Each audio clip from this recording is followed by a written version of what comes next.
So even when you miss the mark, just like your GPS does, if you as hard-headed as me, my wife talk about me all the time because I say that woman on the GPS don't be knowing what she talking about.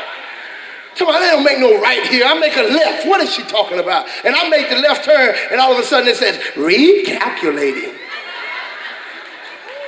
Even when I go the wrong way, it doesn't change my destination. She will automatically recalculate me from wherever I am to get me where I need to be. You didn't hear what I said. Even when you woke up in the bed with somebody that didn't belong to you, the Holy Ghost said, recalculating. I've got to get you from this bed to the place I have.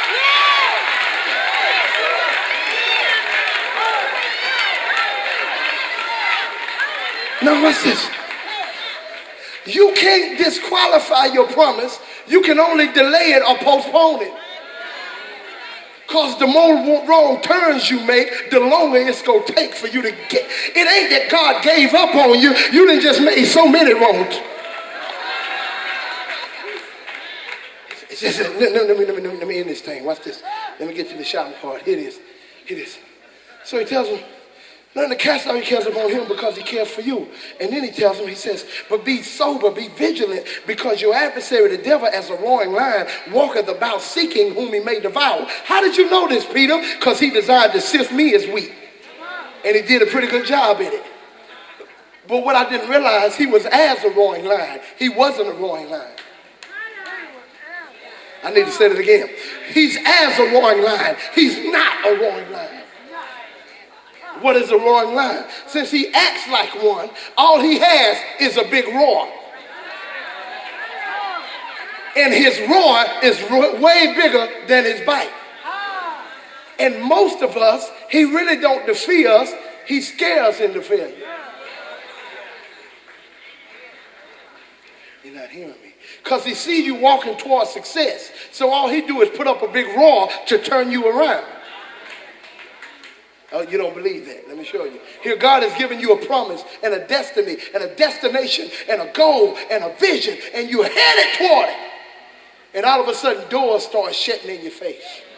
People start denying you. Your team start getting smaller and smaller. Everybody that said they was with you in the beginning, all of a sudden they with you in the end. And you find yourself all by yourself. And all of that ain't nothing but the devil's roar. And you turning around talking about it must not be the Lord's will. Who told you it wasn't the Lord's will? Don't you let that devil roar cause you to leave your destiny. He was roaring in Peter's ear.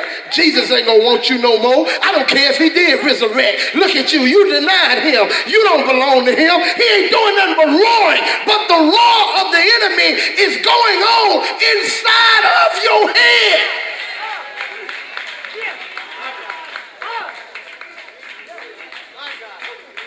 He's trying to intimidate you. But when you hear that roar, instead of getting afraid, you ought to get bold. Because if you wasn't close, he wouldn't be roaring.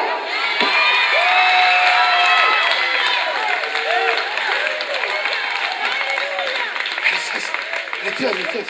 He said he's seeking as a roaring lion whom he may devour. Let's go on. Watch this. And he says, he goes and he tells him, he says, but this is what you got to do.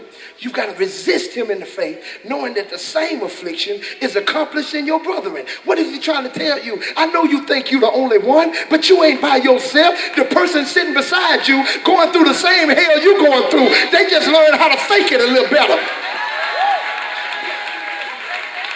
Don't make them, don't sit here feeling inferior. Just because they in the Benz and you on the bus, that don't mean their money is looking good either. They struggling too. You struggling for bus fare, they struggling for Benz fare. It's still struggling. If the Lord don't step in, you're going to be sitting together soon. You understand me?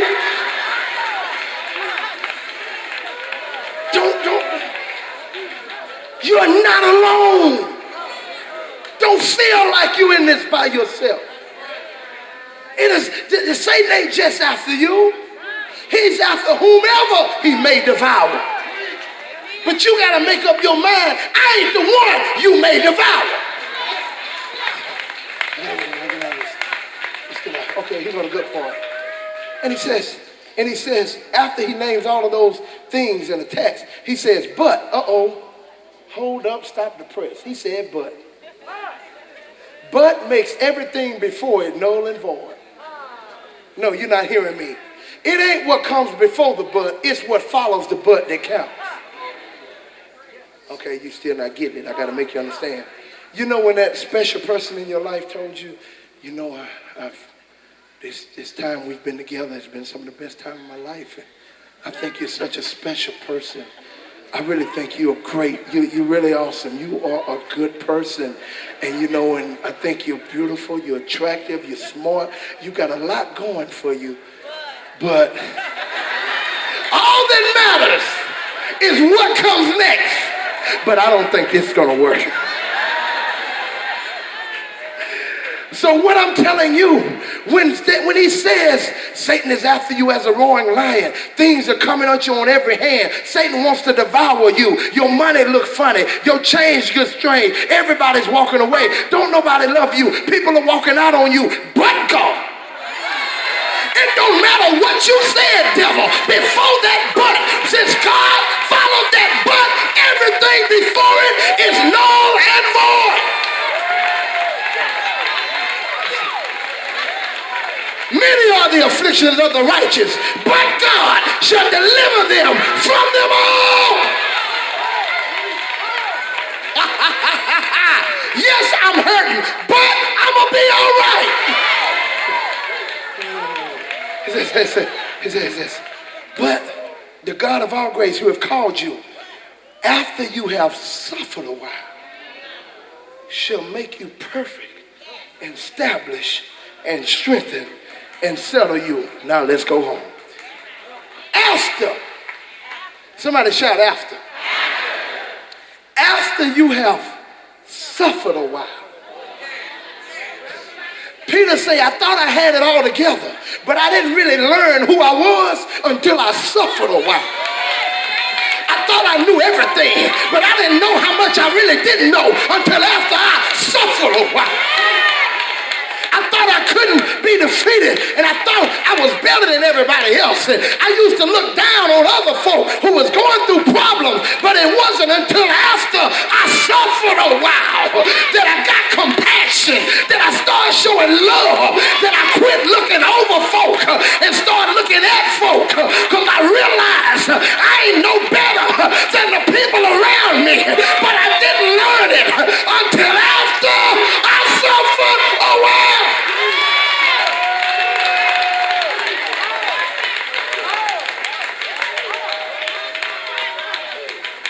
Wasn't until after.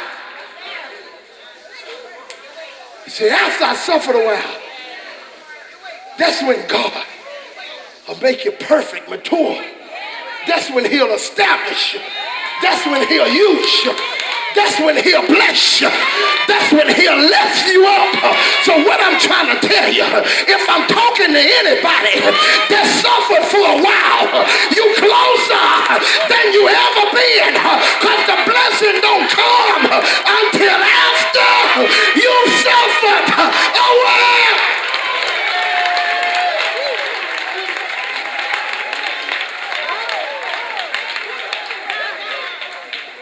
So I said, why are you praising God? Ain't you going through? That's why I'm praising him, because I've been suffering a while. Anytime now, my situation is getting ready to change, because I've been suffering for a while. I've been hurting for a while. I've been broke for a while. I've been by myself for a while. I've been looked over for a while. I've been misunderstood for a while. And I'm getting ready to come out.